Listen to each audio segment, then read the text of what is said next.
Hora de uma nova entrevista, de receber mais um convidado, gentilmente nos atende nessa manhã, mais uma vez, sempre bom conversar com você, deputado federal Paulo Bilinski, bem-vindo, bom dia. Bom dia, muito obrigado pela oportunidade de estar aqui A novamente. gente que agradece, muitos temas para tratar com o senhor. A Paula Camacho que vai começar com a primeira pergunta. Deixa eu dar uma olhadinha aqui o que a gente tinha combinado. A Juliana Moreira Leite, ao vivo do Rio. Oi, querido, tudo bem? Paulo, depois Tudo da bem, sua Júlio? visita, tudo ótimo. Você esteve em El Salvador, né? Depois da sua visita lá, o que você acredita que o Brasil, né, especialmente um país que literalmente é muito leniente com criminosos, poderia aprender com o modelo de tolerância zero do Bukele? Julie, essa visita ela foi muito especial porque eu não fui para lá sozinho, né? Eu fui com o Flávio Bolsonaro e com o Eduardo Bolsonaro. E o Eduardo tem uma relação muito boa, muito próxima com o ministro da Justiça de El Salvador, que é o idealizador de todas as medidas de segurança pública que foram implementadas no governo Bukele.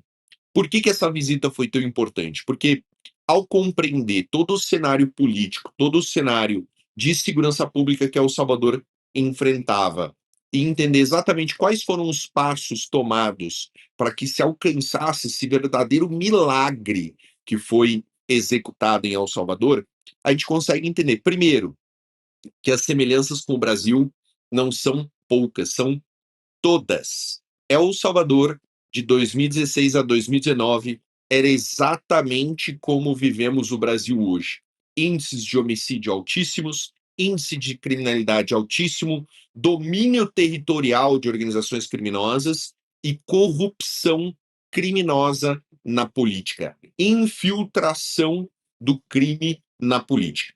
A partir de 2019 foi feito um trabalho primeiro, num primeiro momento, quando o Bukele não tinha maioria no Congresso, um trabalho de senso comum, e isso é bem interessante.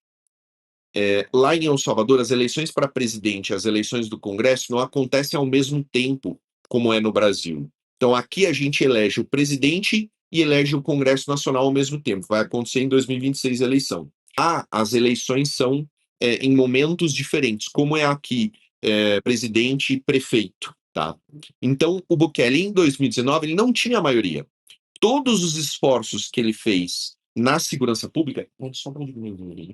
Todos os esforços que o Bukele fez nesse primeiro momento na segurança pública eram esforços considerados de senso comum, ou seja, ele utilizou a opinião pública para fazer pequenas modificações mais importantes. E a gente já viu a opinião pública quando foram feitas as pesquisas no Rio de Janeiro pós-mega operação. O que a gente viu de resultado? A gente viu que o povo do Rio de Janeiro, principalmente os moradores das comunidades, eram a favor, 100% a favor, na verdade, 80% a favor das intervenções. Então, esse foi o primeiro momento de El Salvador. O segundo momento foi depois que o Bukele obteve a maioria no Congresso. Aí, o que ele tinha na mão dele? Ele tinha um Congresso que compreendia 100% o que precisava ser feito, tá? O que precisava ser feito, e ele atendeu a demanda da população. Então, a gente tem essa oportunidade, Júlia, a gente tem essa oportunidade agora em 2026. O principal tema de preocupação da população brasileira é segurança pública. Se esse é o principal tema, a gente precisa ver o reflexo disso nas urnas. E o único elemento que impede esse reflexo é a corrupção política. Então, lá em El Salvador, eles contaram coisa que realmente só acontece em El Salvador, sabe? De comunidades inteiras serem coagidas a votarem em certos representantes das organizações criminosas. Isso não acontece no Brasil, só acontece em El Salvador. De locais que eram proibidos para campanha política. Então, os candidatos da direita de El Salvador não podiam distribuir material de campanha em certos locais. Isso também só acontecia em El Salvador, nunca aconteceu no Brasil.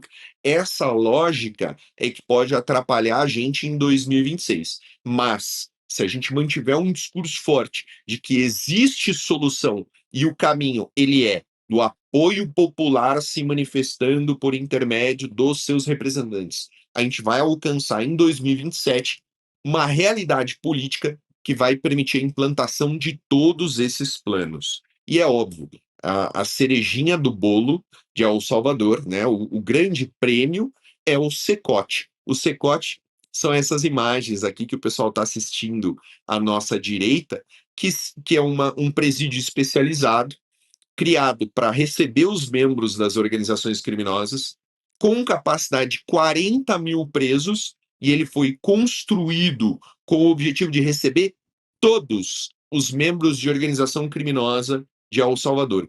Para a gente fazer uma ideia, seria o equivalente a você construir uma prisão para 50 mil criminosos no Rio de Janeiro, 40 mil criminosos no estado de São Paulo. O Secote, que vocês estão vendo as imagens, foi criado para receber esses criminosos.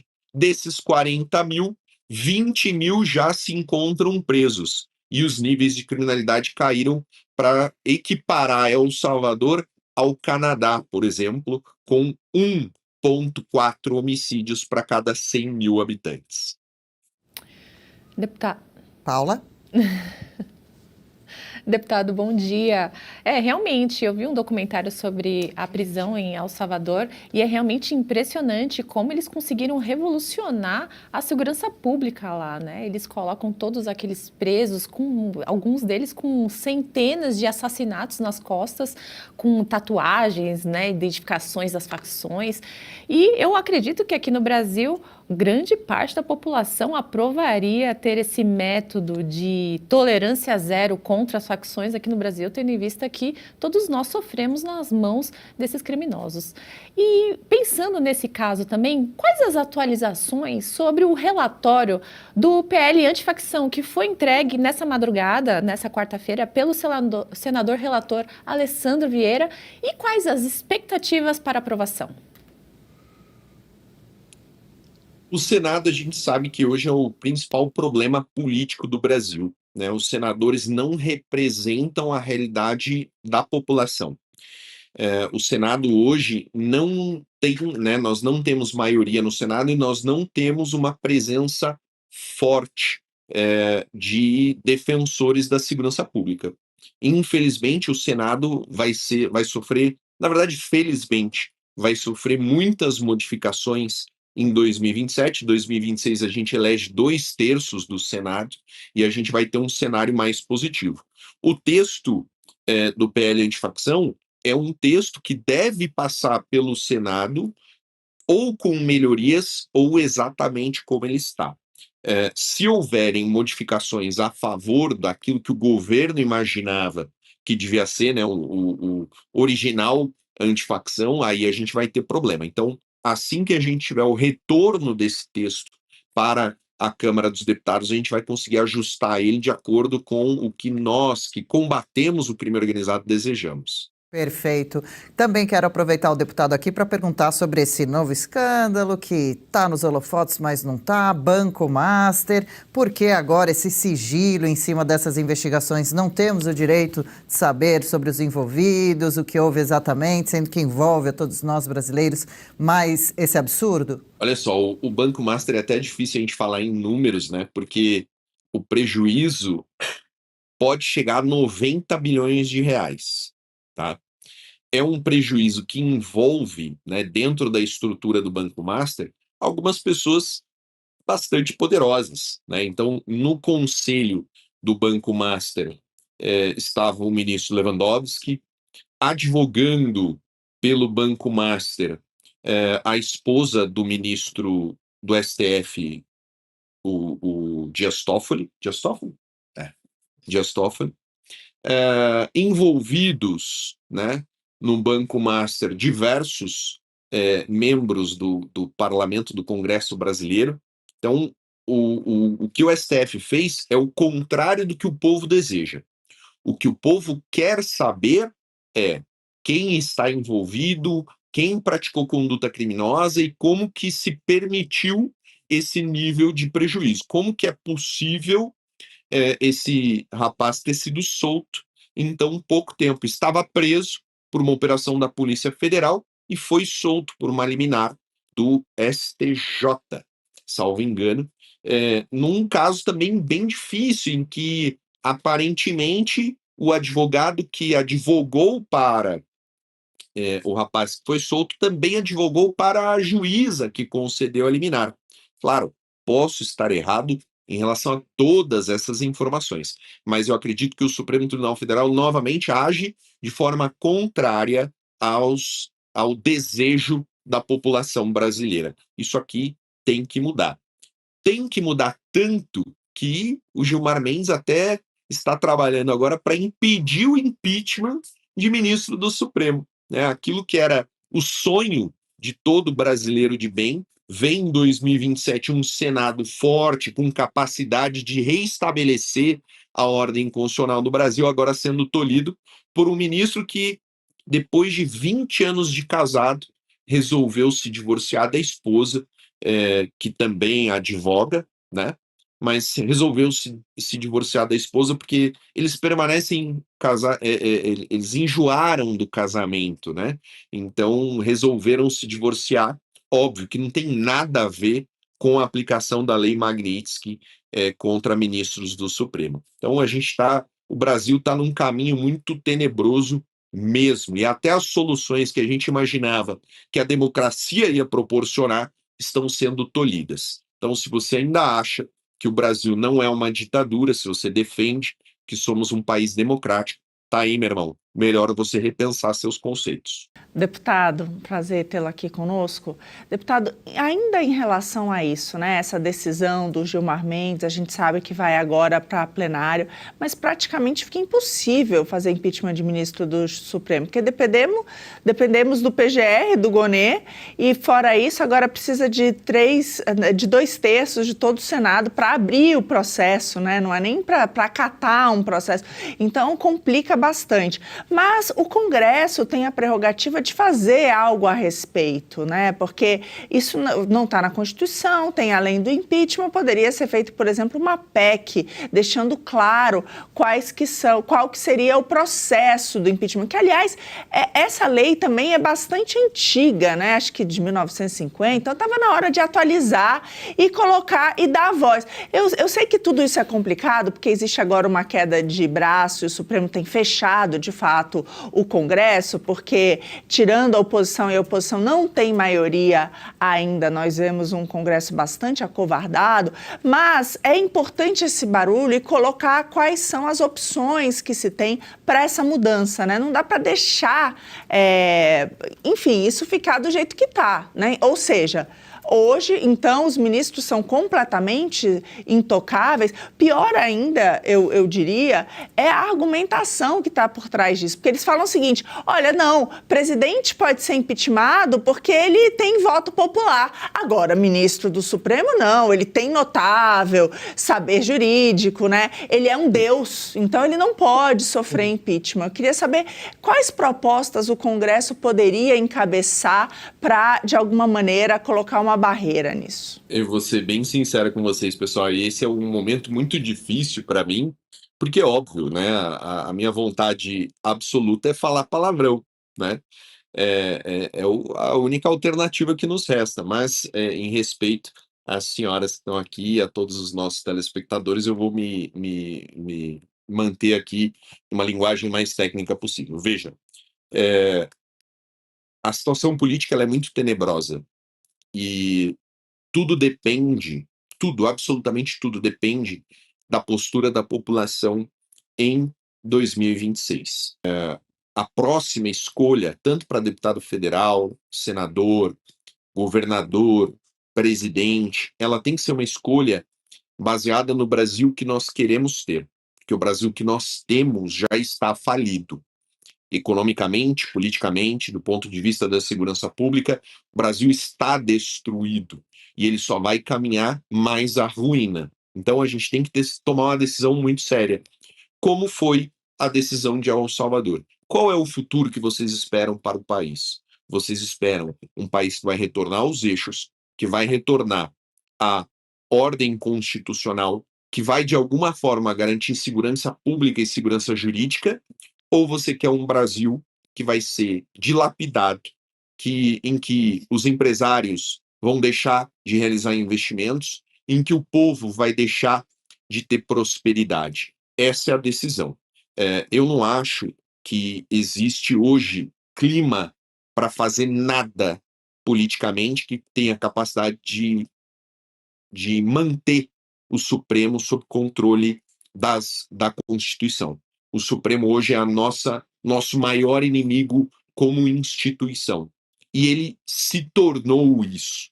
Nunca se esqueçam, 7 dos 11 ministros são petistas. Isso foi construído com o tempo. Não foi do dia para a noite. Foi construído com todo o período de corrupção, de compra de votos, um período em que a população foi enganada. E agora essa mentira precisa acabar. Então hoje a gente acaba com a mentira política, hoje vai continuar com o Brasil sendo destruído. Essa é a única resposta. Sendo destruído, e quem paga essa conta somos nós, né? E você tem toda a razão, Paulo. Foram anos de aparelhamento para chegar nessa situação lastimável que a gente está. O dinheiro do brasileiro não dá mais para nada, porque eles fizeram um rombo tão grande dessa vez e aí ficam inventando as taxas mais doidas, né? Você sabe que, obviamente você deve saber disso, eu vi que 80% dos brasileiros estão endividados. Isso é um número absurdo. E aí, Paulo, por falar nisso, né? Como é que você avalia essa enxurrada de programas assistencialistas do PT, esses benefícios que se multiplicam aos milhares, mas que, na verdade, não tiram ninguém da pobreza de verdade e só mantém o brasileiro dependente do governo sem a mínima perspectiva de um futuro bom? A gente passou do ponto limítrofe, né? A gente chegou à porcentagem de mais de 50% dos brasileiros vivendo de auxílio, vivendo de dinheiro do governo. O dinheiro não é do governo. O dinheiro é do outro 50% da população que banca isso. Hoje o Estado brasileiro, ele rouba o dinheiro do trabalhador e distribui esse dinheiro para o beneficiário de programas sociais com o objetivo de se perpetuar no poder. Somente esse. Não há nenhuma outra intenção a não ser perpetuação. Eu até fiz essa conta aqui, mas eu me perdi, eu não consigo lembrar o resultado dela. No Brasil, então, nós temos 200 milhões de habitantes, 90 milhões de pessoas recebem algum auxílio do governo. E mais de 50% são dependentes. Em El Salvador, dos 6 milhões de habitantes, 100 mil recebem dinheiro do governo. Dá 3... Quanto por cento? Lembra? Oi? 1,7. 1,7% de El Salvador recebe auxílio do governo. Então, sinceramente, meu irmão, você acha que existe democracia quando a maior parte da população vive de auxílio? Se você acha que isso é democracia, beleza, é a maioria. A maioria que está sendo sustentada pelos empresários, pelos trabalhadores. Se você trabalha com carteira assinada, se você tem uma empresa, se você tem um cargo público, você está sustentando a maior parte da população que vai decidir o seu futuro. Você acha que essa decisão vai ser a favor da liberdade econômica, com menos taxação, com mais investimento, ou vai ser com mais roubalheira, com mais apropriação do dinheiro público e com mais redistribuição de renda? Deputado, a gente viu o Bolsa Família crescer, diversos programas sociais crescerem e agora também tem o Gás do Povo, né? Que é mais um programa aí que parece que é para incentivar o voto ano que vem. E eu queria perguntar para o senhor, o que o senhor vê da ligação que o presidente Lula deu ao Donald Trump ontem? Segundo ambos, falou que ele estava disposto a colaborar contra o narcotráfico. O senhor acredita que realmente esse é o caminho que o Lula quer oferecer ao Donald Trump? Eu só quero uma coisa, eu quero o Lula sentado do lado do Donald Trump ao vivo, com todas as câmeras de televisão apontadas para ele, tá? Não se esqueça que o Trump disse: nós, americanos, podemos atacar qualquer país que esteja fornecendo drogas para os Estados Unidos. Você acha que a droga feita na Colômbia chega nos Estados Unidos por onde? Por portos brasileiros. O Brasil é o exportador de drogas da América Latina. Tudo que é produzido sai daqui, sai do Brasil. Então, Lula, confia no seu potencial, senta na cadeira do lado do Trump, que eu tenho certeza absoluta que você vai se dar bem, meu irmão. Vai ser ótimo para o seu governo. Perfeito. Deixa eu agradecer mais uma vez, como sempre, o deputado federal Paulo Bilinski, PL de São Paulo. Valeu aqui pelos esclarecimentos todos, pela participação sempre bastante rica aqui em Oeste com Elas. Volte outras vezes. Bom trabalho, excelente quarta. Muito obrigado a todos. Eu estou aqui sempre à disposição. Um super abraço. Valeu mesmo, um abração. O deputado tem rede social bastante ativa. Quem não segue, vai lá dar uma olhadinha. Ele está sempre postando alguns dos principais temas dos quais está envolvido, vídeos, bastante interessante. Legal, gostou desse corte? Estamos ao vivo de segunda a sexta-feira, das 10 ao meio-dia, no YouTube da Revista Oeste. Eu, Marina Helena, Adriana Reide e Paula Camacho analisamos as principais notícias do dia. E siga as nossas redes sociais, @oestecom.elas.